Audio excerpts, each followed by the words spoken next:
салом шунавандагони гиромӣ, бо муҳимтарин рӯйдодҳои футбол дар ҳафтаи гузашта шуморо ошно месозем. белохира сармураббии тими мунтахаби Тоҷикистон Усмон Тошев муайян намуд, ки мокиҳоро дар ҳайати тими миллӣ алайҳи Қирғизистон санаи 5 сентябр дар марҳилаи интихобии чемпионати ҷаҳон 2022 тамошо мекунем.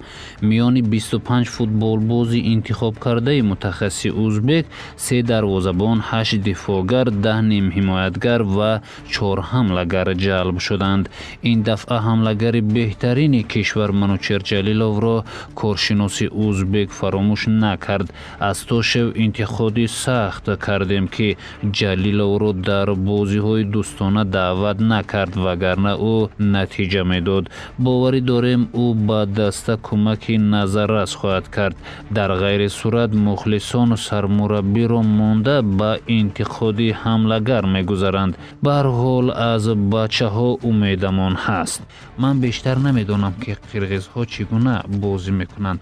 Бозиҳое, ки то 16 солаҳоямон бо ҳамсолонашон аз Қирғизистон чанде қабл доштанд, тӯб ҳамеша дар пои бачаҳои мо буд. Ба ин хотир надонистем, ки ҳатто кӯдакони ҳамсоя кишвар агар тӯб дар пояшон бошад, чӣ гуна бозӣ мекунанд. Вале мисле, ки калонсолтарҳояшон хубтар ҳунарнамоӣ мекунанд, зеро ҳоло дар радабандии фифа онҳо зерисаданду мо дар мавқеи 120-ум.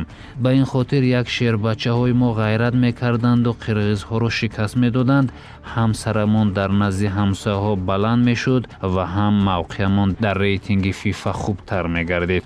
Мунтахаби то 16 солаҳои Тоҷикистон, ки дар чемпионати Кафа 2019 ба қирғизҳову туркманҳо, узбекҳову эрониҳо ва афғонҳо раҳм накарданд, дар ду бозии ҷоми президенти Қазоқистон Арманистону Қазоқистонро низ сарафканда карданд. Шогирдони Аҳлиддин Турдиев дар гурӯҳи Б ҳамтоёни қазоқ ва арманияшонро бо ҳисоби 1-1 шикаст доданд ва ба финал баромаданд. Аммо дар финал бо кӯшишу заҳматҳои зиёди довар бачаҳои мо аз то 17 солаҳои мизбон шикаст хӯрданд.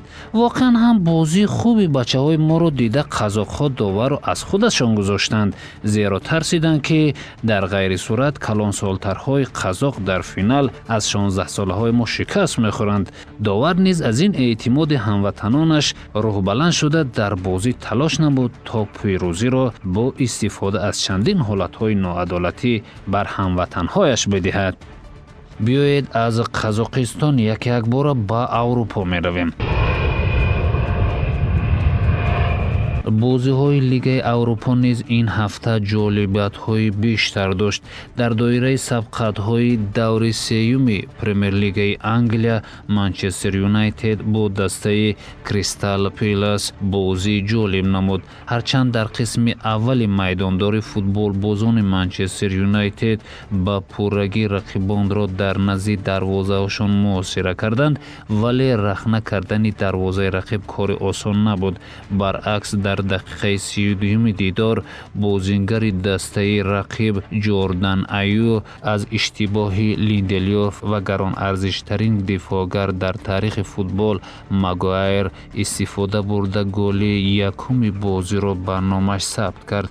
Баъд аз кӯшишҳои зиёд дар дақиқаи 89-ум Даниэл Ҷеймс бо як зарбаи зебояш ҳисобро баробар кард, вале девҳои сурх бо ин шукрона накарданд ва ҳама мисле, ки ташнаи гол бошанд, назди дарвозаи Кристал Пэлас омаданд, вале боз бахт ба рӯи дастаи рақиб хандиду дар дақиқаи 93-ум иловакардаи довар Ван Анхолд голи дигари дасташро ба дарвозаи ДХА ворид намуд ва ин шикасти девҳои сурх буд.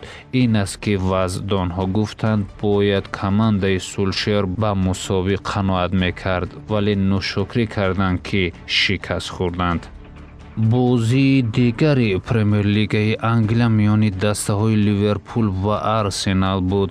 Ливерпулиҳо дар се даври рақобат ҳарифонашонро шикаст медиҳанд. Ин навбат Арсенал, ки дар ду бозии аввал 6 хол дар ҳисоб дошт, боиси ба даст овардани 3 холи Ливерпул шуд.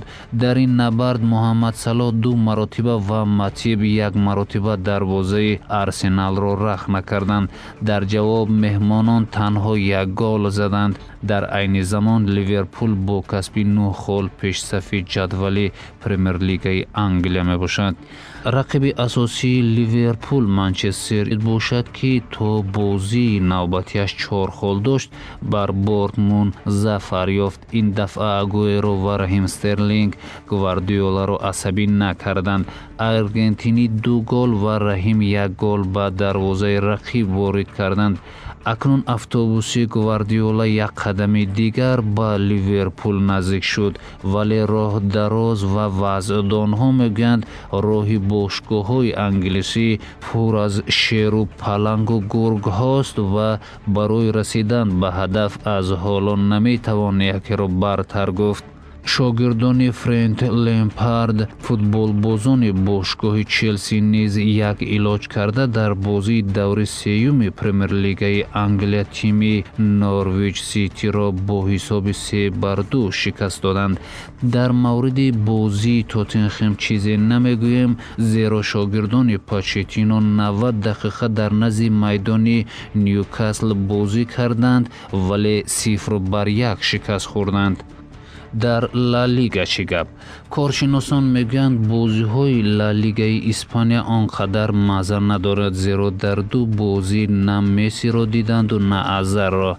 барселона дар даври аввал шикаст хӯрд ва дар даври дигар пирӯзӣ ба даст овард, аммо дар ҷадвал 3 хол дорад. реал 1 пирӯзӣ ва дар бозии дигараш 1 мусовӣ дорад ва ба ҳар ҳол аз барселона, ки феълан дар мавқеи 9-уми ҷадвал аст, 6 зина болост, аммо аз Севильяву Атлетико, ки 6 холи доранд, поёнтар аст. мухлисони барса мегӯянд ҳоло ба нав 2 бозӣ сурат гирифт ва ситораҳои асосӣ Мессиву Суарес ҷароҳат доранду аз беруни майдон бозиро тамошо мекунанд. ба ин хотир набояд барсаро ҳамин тавр баҳо дод.